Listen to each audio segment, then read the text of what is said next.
Welcome back to the final video of this 7-week series called the Church on a Mission videos. And today we're looking at 2 Corinthians chapter 12. And it says this from verse 9. But he said to me, my grace is sufficient for you, for my power is made perfect in weakness. Therefore I will boast all the more gladly about my weaknesses, so that Christ's power may rest on me. That is why, for Christ's sake, I delight in weaknesses, in insults, in hardships, in persecutions, in difficulties. For when I am weak, then I am strong. So, Katrina, this week we've been speaking about how we relate to others, and this passage here is talking about the importance of, as it says, boasting in our weaknesses, right? And this idea of, I guess, vulnerability. So, what's the importance of this? What thoughts have you got regarding those? Well, it's been a bit of a journey. I think it probably is for lots of British people, don't you? Like boasting your weakness. Yeah, no, I'm going to do everything I can to hide my weakness. Thank you very much. And pretend I'm strong. So yeah, it's been a journey. It still is a journey, I think. Yeah. I mean, obviously the whole verse ends with, when I'm weak, then I'm strong. That's because of Christ in me. But I think the amazing thing about vulnerability is that it really opens the door to people. It strengthens relationship.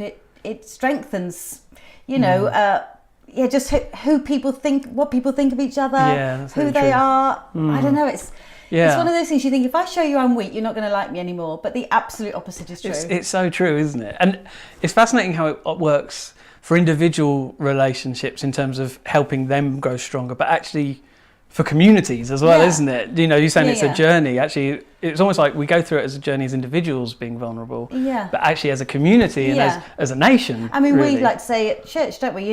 We take the masks off, we come as we are. People often talk about Simon, our senior pastor, my husband, and say, I can't believe he's so normal, or I can't believe he says things that, he struggles with. And you think, well, why wouldn't you? Because he's a normal person. But that vulnerability helps everybody to relate and go, yeah, me too. Yeah. And you're finding hope and help, and so maybe I can as well. Yeah. So it's a really, really powerful thing, I think. It's so true. Yeah. And so you've actually, the importance of this for you is really key. So you've started the Real Conference, which is in its 10th year this year. So tell us a little bit about the heart behind that. It's called Real for a reason, right? Yeah. I mean, people laughed at first. They said, well, what else? You're going to call it Unreal and all this kind of stuff. But you think, pretend. But we've stuck with it. I mean, our little strapline is it's a real faith for our real lives, and it's in a real God. As in, not just head knowledge, not ideas, not concepts, but like reality of tomorrow morning. When I go into work, or as I'm driving, or with my kids, or whatever my situation is. I want that equipping.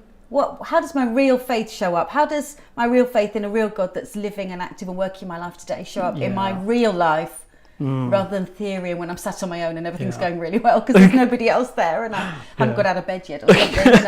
I suppose that's it, isn't it? Vulnerability begins in that real life, in the everyday, in the driving to work with your kids, with your family, with your friends, and I think that's so important and so helpful to know. So thanks for that. That's great.